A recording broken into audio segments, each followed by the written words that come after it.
تتلی پڑھی ہوئی ہے بیولوجی میں نا کہ وہ ایک چھوٹا سا انڈے سے لاروا بنتا ہے وہ رینگتا ہے پھر اس کے پر نکلتے ہیں وہ رینگ کے آگے چلنا شروع ہو جاتا ہے پھر اس کے پر نکلتے ہیں وہ تتلی بن جاتا ہے یعنی کہاں ایک وہ بھدا تھا جسم بنتا ہے جو ایک خوبصورت تتلی میں رنگ برنگی تتلی میں شفٹ ہو جاتا ہے.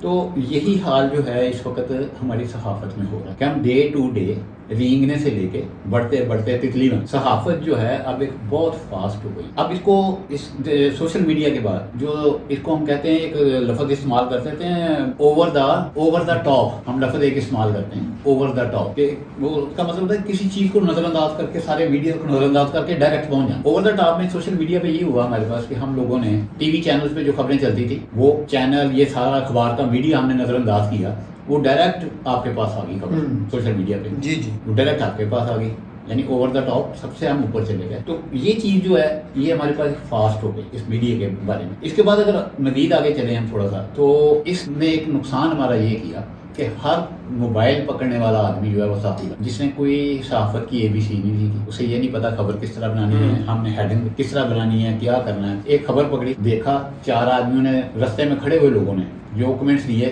وہ ایک خبر بنائی جا کر دی. بعد میں پتہ لگا کہ وہ 100% ہی جھوٹ اس میں ہے ہی کچھ نہیں. اچھا آپ کیا سمجھتے ہیں کہ ماضی میں جو خبر تھی وہ ایک مستند خبر ہوتی تھی وہ کئی ہاتھوں سے گزر کے شائع ہوتی تھی. رپورٹر خبر بنا کے لاتا تھا پھر ڈیسک پہ بندہ بیٹھا ہوا اس کی تصحیح کرتا تھا. چیف رپورٹر ہو جاتی تھی ہاں وہی نا پھر ڈیسک پہ جاتی تھی مطلب اس کے ایک اسٹیپ پھر آخری ایڈیٹر ہوتا تھا پھر پروف ریڈنگ ہوتی تھی باقاعدہ طور پہ. لیکن اب اگر ہم دیکھتے ہیں آپ کیا سمجھتے ہیں کہ جیسے جدت آئی ہے تو اس جدت میں فیک جو نیوز ہے اس کا بڑا مطلب کہ روانی ہو گئی ہے فیک نیوز. تو اس کو آپ کیسے دیکھتے ہیں؟ اس میں نا کچھ قصور جو ہے نا ہمارے میڈیا کے بھی ہے. جس وقت میں 1974 میں جرنلزم میں تو اس وقت جو ہمارے لیے ورک شاپ ہوتی تھی نا اس میں ہمیں جو سمجھایا جاتا تھا وہ یہ ہوتا تھا کہ آپ جج اور وکیل نہیں آپ پریس کانفرنس اٹینڈ کرتے ہیں. آپ نے یہ دیکھنا ہے کہ وہ کیا کہتا ہے آپ نے اسے سننا ہے. اگر کوئی اس سے ریلیونٹ سوال کوئی بنتا ہے تو کریں. جی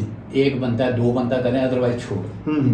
آپ کے پاس دنیا جہان کی انفارمیشن ہے وہ سامنے بیٹھا ہوا آدمی ٹوٹل غلط بول رہا ہے ہر چیز وہ غلط کہہ رہا ہے لیکن آپ نے جج اور صحافی نہیں. قلم آپ کے پاس ہے آپ واپس آئیں اس کی پریس کانفرنس لکھیں اس کے بعد پھر لکھیں کہ آپ یہ چیزیں اس طرح تھیں انہوں نے اس طرح لکھنے میں قلم تھے صحیح وہاں آپ نے اسے جھوٹا ثابت نہیں کر. لیکن آج کل ہم یہ کر رہے ہیں ٹی وی چینل پہ بھی کر رہے ہیں پریس کانفرنس میں بھی کر رہے ہیں ہم یہ ہر جگہ کر رہے ہیں. کیوں کہ ہماری بیسک جو ٹریننگ ہے وہ ہے. ہم ایک اخبار والے کے پاس بیٹھتے ہیں صحافی بن جاتے ہیں کوئی کام نہیں ہے بیدی نہیں ہے جاب کر لیتے ہیں جرنلسٹ بن جاتے ہیں. تو یہ ساری جو جرنلزم ہے وہ فیک اس لیے ہوئی. پہلے والا جو آپ سسٹم تھا جو آپ نے خود ہی بتا دیا کہ مختلف ہاتھوں سے نیوز جاتی تھی فائنل ایڈیٹر کے پاس جاتی تھی. ایڈیٹر اگر اسے اپروو کرتا تھا تو دین وہ خبر شائع ہوتی تھی ادروائز نہیں. رپورٹر کی خبر چیف رپورٹر کے پاس گئی ڈیسک پہ گئی ڈیسک والے نے دیکھا پرنٹ ہوئی ٹائپ ہوئی پروف ریڈنگ ہوئی پروف ریڈنگ کے بعد وہ چیف ایڈیٹر سے نکلی اور وہ ایڈیٹر کے پاس سے. اب اس خبر کا ایڈیٹر ذمہ دار ہے شائع کرنی ہے یا نہیں. اب یہ پروسیس نہیں ہے ہمارے پاس. جو آتی ہے جس طرح ٹائپ کی ہوئی آتی ہے ایز اٹ از چلی جاتی ہے. گرامر کی غلطیاں اس میں ہیں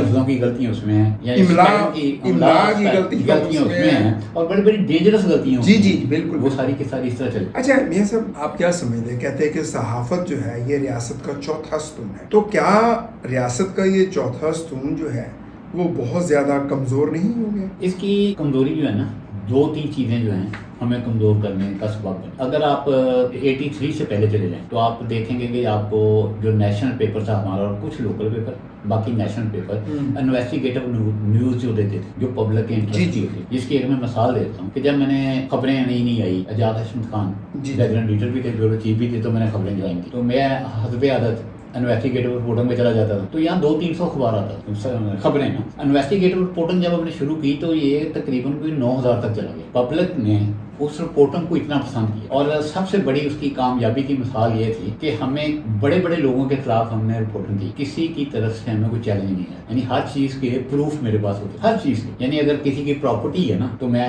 اس کی فردیں تک نکلواتا تھا کہ یہ پراپرٹی اس نے اس طرح خریدی ہے اس کے ریکارڈ سارا فردیں تک نکلوا کے رکھتا تھا کہ تاکہ مجھے کوئی عدالت میں چیلنج نہ کرے یا حد کے عزت کا دعویٰ عام طور پہ ہو جاتا ہے وہ نہ ہو جائے. تو اس طرح کی انویسٹیگیٹو ہم لوگ کرتے تھے. آج کل ہم جو دل چاہتا لکھ دیتے ہیں بعد میں معافیاں مانگتے ہیں ٹویٹیں کرتے ہیں, لڑائیاں جھگڑے کرتے ہیں. پھر جتنے یہ نئی جرنلسٹ ہمارے پاس آئے ہیں, اگر آپ اس میں دیکھیں تو ہم کسی نہ کسی گروپ کے, حتیٰ کہ کرمنل گروپوں میں بھی ہم لوگ سرپرست ہیں. 4 اخبار اس کے ساتھ ہیں, 4 اخبار اس کے ساتھ ہیں. اگر اس گروپ نے اخبار چھاپی تو لڑائی مار پٹائی پہ بات آ گئی ہے. سر مسالے دیکھی ہوں گی آپ نے. جی جی. تو یہ چیزیں جو ہے ساری کی ساری ہمیں کمزور کر رہی. ہم لوگ ایک وہ دور تھا کہ جب مشرف نے یہاں کہا تھا کہ صحافت گندی ہوتی ہے, تو خالد مقبول گورنر تھے, انہوں نے کہا کہ میں کہوں گا صحافت تو آپ کا مرد آباد. اسٹیڈیم میں نعرے لگے تھے, تو ہمارا اتنا اتفاق تھا کہ ہم سارے وہاں سے بائیکاٹ کر کے اٹھے, جس میں لاہور کے صحافی بھی تھے, اسلام آباد کے بھی تھے, فیصل آباد کے بھی تھے, اور مشرف کے خلاف نعرے بازی کرتے ہوئے لوگ باہر آ گئے تھے, جس پہ لاٹھی چارج ہوا تھا, صحافی زخمی بھی ہوئے تھے بعد میں. تو ایک اتفاق اتنا تھا ایک دفعہ ایک دور میں. لیکن اس کے بعد ایک دور وہ بھی آیا کہ جب کوئی اس طرح کا ایشو بنتا تھا تو آدھے سے زیادہ اخبار جو تھے وہ گورنمنٹ کے ساتھ چلے جاتے تھے. اچھا, اس کی کیا وجہ ہے؟ صحافیوں میں اتفاق کیوں ختم ہو گیا اور گروپنگ کیوں ہو گئی؟ کچھ جیسے ابھی آپ نے بات کی, کچھ جو میڈیا گروپس ہیں وہ حکومت کے ساتھ ہو جاتے ہیں, کچھ جو اپوزیشن کے ساتھ چلے جاتے ہیں, کی کیا وجہ ہے؟ جسٹ ایک پریکٹیکل یہ مشرف والا میں آپ کو بتا دیتا ہوں کہ سارے لوکل اخباروں نے لیڈ لگائی, سپر لیڈ لگائی, بڑی بڑی اوپر مین ایک سپر لیڈ ہوتی ہے وہ لگائی. مشرف کے خلاف بائی کاٹ کا اعلان, گورنمنٹ کی خبروں پہ بائی کاٹ کا اعلان کیا. نیکسٹ 2 دن کے بعد ان کو اس وقت 80,000 سے لے کے 1.5 لاکھ کے اشتہارات میں, تو انہوں نے لیڈ لگا دی کہ بائی کاٹ ختم ہو گیا. اچھا, تو اس کا تو پھر مطلب ہوا نا کہ صحافت بھی بک گئی نا, لیکن پہلے نہیں بکتی تھی. آپ کے پاس مثالیں ہیں, بڑے بڑے ایگزامپل ہیں کہ ہم نے کوڑے کھائے ہوئے ہیں صحافیوں نے. جی جی. پرانا دور نہیں ہے, یعنی ہم لوگوں نے کوڑے کھائے ہیں, نہیں بکے. مشرف کے خلاف ہمارے خلاف کیا نہیں ہوا اس وقت, لیکن مالکان ہمیں چھوڑ گئے. اب جو ان کے ملازمین تھے جن کو انہوں نے جاب دی ہوئی ہے, سیلری دے رہے ہیں, وہ بھی ان کے پابند ہیں. یہ بکنے والا سلسلہ جو ہے یہ اس لیے کہ ہمارے پاس اپنا بزنس ماڈل نہیں ہے, ہمارے پاس سورس نہیں ہے اخبار پرنٹ کرنے کے لیے. صحیح. ہم انڈیا اور پاکستان میں سب سے بڑی پرابلم ہماری یہی ہے کہ ہم نے اپنا بزنس ماڈل نہیں بنایا. اس وقت انڈیا کے کچھ جو بڑے پیپر تھے وہ ایک اپنے بزنس ماڈل کی طرف چلے گئے, لیکن پاکستان کی بدقسمتی ہے کہ جنگ نوائے وقت جیسے بڑے بڑے پیپر جو ہیں وہ بھی اپنا بزنس ماڈل نہیں بنا. پھر سب سے بڑی خامی یہ دیکھیں, ایکسپریس, دنیا, اس ٹائپ کے جتنے ایک بزنس کمیونٹی نے ادارے شروع کی, جو بزنس سے آلریڈی تعلق رکھتے تھے, ان کو یہ ذہن میں نہیں آیا کہ ہم اخبار کے لیے بھی ایک بزنس ماڈل بنائیں. کس کو بھی ہم نے کل کو چلانا ہے تو اپنے بزنس سے نہیں چلانا, یا گورنمنٹ اشتہارات کسی وقت رکتے ہیں تو اس کو کس طرح رن کریں. ابھی آپ نے بات کی ہے بزنس کی کہ انہوں نے کوئی ایسا منصوبے نہیں بنائے جس سے بزنس ہے, لیکن بزنس مین نے تو اب میڈیا ہاؤسز بنا لیے اپنے کاروبار کو پروٹیکٹ کرنے کے لیے, اپنے کاروباروں کو تحفظ دینے کے لیے. جیسے ابھی آپ نے مختلف گروپس کا جو ہے وہ ذکر کیا ہے, تو کیا ان کے پاس کروڑوں اربوں روپے کا تو بزنس ہے, لیکن وہ اپنے امپلائی کو, جرنلسٹ کو, ان کو تنخواہیں دینے کے لیے تیار نہیں. حکومت یہ کہہ رہی ہے کہ ہم تو کروڑوں اربوں روپے کے ان کو اشتہارات دیتے ہیں, تو اپنے امپلائیز کو کیوں نہیں دیتے؟ کیا کوئی چیک اینڈ بیلنس نہیں ہے, یا حکومت بھی یہی چاہتی ہے کہ بس اخبار کے مالکان جو ہے وہ, جو میڈیا ہاؤسز کے مالکان ہیں وہ ہمارے ماتحت ہی رہیں؟ ہوتا یہ ہے کہ اگر گورنمنٹ جو ہے ان مالکان پہ دباؤ ڈالے گی, عظیم بات ہے یہ مالکان اس کے خلاف لے. گورنمنٹ نہیں چاہتی کہ ہمارے خلاف کوئی آواز بلند ہو. صحیح. اس لیے جو کچھ یہ ملازمین کے پاس کرتے سارے لاز ہیں, قانون ہے, ہر چیز ہے, عمل درآمد نہیں. عمل درآمد کرنے کے لیے کوئی ایسا بندہ چاہیے کرانے کے لیے گورنمنٹ میں آئے کہ جو اس پہ عمل درآمد کرائے, لیکن عمل درآمد نہیں ہوتا. ادروائز لا تو سارے موجود ہیں ہمارے پاس کہ سیلری آپ دے سکتے 40,000. اب 40,000 کس جرنلسٹ کو سیلری مل رہی ہے؟ کسی کو نہیں مل رہی, ملازمین کو نہیں مل رہی, دکانوں پہ نہیں مل رہی, کسی جگہ نہیں مل رہی. جب ایک لا بن چکا ہے کہ 40,000 آپ نے سیلری دینی ہے, منیمم ویجز اتنی ہونی چاہیے, تو جرنلسٹ کی بھی ہونی ہے. جی جی. دکان پہ کام کرنے والی سیل مین کی ہے منیمم اسی کی ہوگی نا, جو سیل مین ہے یا ہمارا رپورٹر ہے. باقی جو چیف رپورٹر ہے وہ تو ان سے زیادہ سیلری دیں گے. صحیح.